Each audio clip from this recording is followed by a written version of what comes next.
नौकरानी एक घर के लिए कितनी जरूरी होती है, आइए देखते हैं। अरे बहू, ये देख, सारा साबुन बर्तन में रह गया।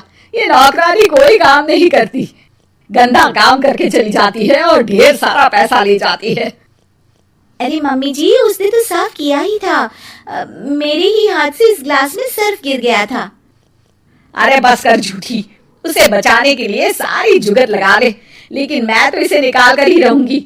हमारे जमाने में ना कोई नौकरानी थी और ना ही ये चिकने बर्तन। चूल्हे के जले बर्तनों को राख रगड़ कर साफ किया करती थी मैं। अरे माँ जी, मैं कहाँ बचा रही हूँ उसे। और वैसे भी आजकल नौकरानी जरूरत नहीं, स्टेटस सिंबल बन गया है। अब आप बताओ, मैं मुन्ना को नीचे घुमाने ले जाऊं तो लोगों से क्या बोलूं? झाड़ू पोछा खुद लगा रही हूँ। लोग सीधा यही पूछते हैं कि कौन सी नौकरानी काम कर रही है तेरे घर पर। अरे बस कर, ये भी कोई बात होती है? मम्मी जी, आप नहीं समझेंगी। शाम को नौकरानी घर आकर काम कर ही रही होती है कि सास को कहती है, माँ जी, एक बात बोलूं, बुरा न मानना। अरे वैसे तो मुझे तेरी शक्ल ही पसंद नहीं है, बात क्या खाक पसंद आएगी। अरे माँ जी, सुन तो लीजिए क्या कह रही है। तो मैंने कौन सा उसका मुंह पकड़ लिया है? अरे माँ जी, वो लाल साड़ी पहनती हो ना, ना पहना करो। सास का गुस्सा अब तो 7वें आसमान पर होता है। अरे वाह जी वाह, क्यों ना पहना करूं? और तू होती कौन है ये बताने वाली कि मैं क्या पहनूं क्या ना पहनूं? अरे माँ जी, पूरी बात तो सुन लो, वो बोलना क्या चाह रही है। अरे बुरा न मानो आंटी जी। अरे कौन है आंटी? अपनी उम्र देखी है तूने? 2-4 साल ही छोटी होगी मुझसे और मुझे आंटी बोल रही है। बहू सर पर हाथ रख लेती है। अरे अच्छी खासी उम्र दराज हो और आंटी ना बोलूं? मैं तुम्हारी बहू से भी 4 साल छोटी हूँ। क्यों दीदी? बोलती भी क्या, एक तरफ सास यानी पति की माँ, तो दूसरी तरफ नौकरानी जिसके बिना घर का काम नहीं चल सकता। वो दरअसल माँ जी की शादी में बहुत जल्दी हो गई थी ना। अच्छा ये झगड़ा छोड़ो, ये बताओ तुम माँ जी को लाल साड़ी पहनने से क्यों मना कर रही हो?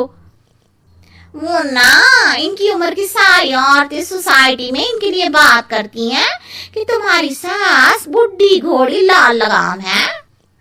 बहू को ये सुनकर गुस्सा आ जाता है। अरे वाह वाह, कौन बोलता है जी? खुद क्या है यहाँ की औरतें, बाल सफेद लेकिन टाइट जींस और कोई कुछ भी पहने। अरे पहनना हमारा निजी हक है, किसी को कुछ हक नहीं बनता कि वो मेरी सास के लिए कुछ बोले। मैं आज ही जाकर माँ जी के लिए लाल जींस लेकर आऊंगी, फिर देखो कोई क्या बोलता है। अरे चुप लाल जींस। अरे सुन नौकरानी के बच्ची, जाकर बोल दे उन लोगों से कि उन लोगों की तरह मैं उड़ती नहीं फिरती हूँ घर बार छोड़कर। अपने बच्चों और नाती पोतों में मन लगाती हूँ, ना कि सारा दिन ताश के पत्तों में आंख गड़ाकर 3 पत्ती खेलूं। नौकरानी वहां से चली जाती है।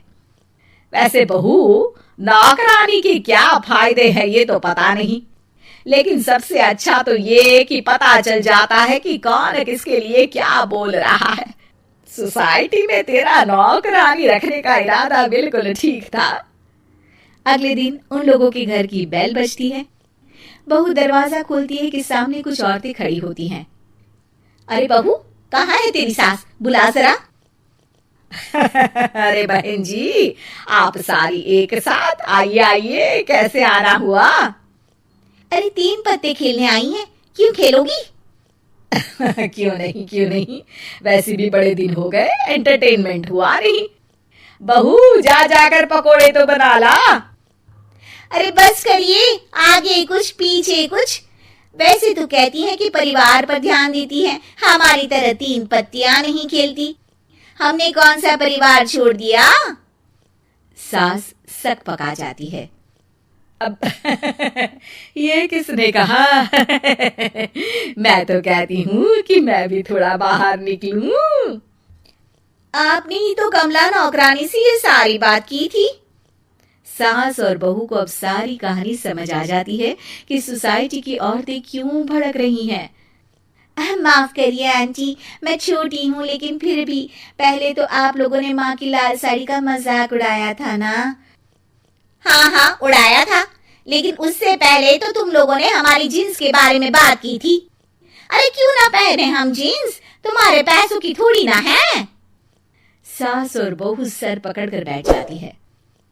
देखा बहू, ये खेल कर गई तेरी नौकरानी, यहाँ की बात वहां तो वहां की बात यहाँ।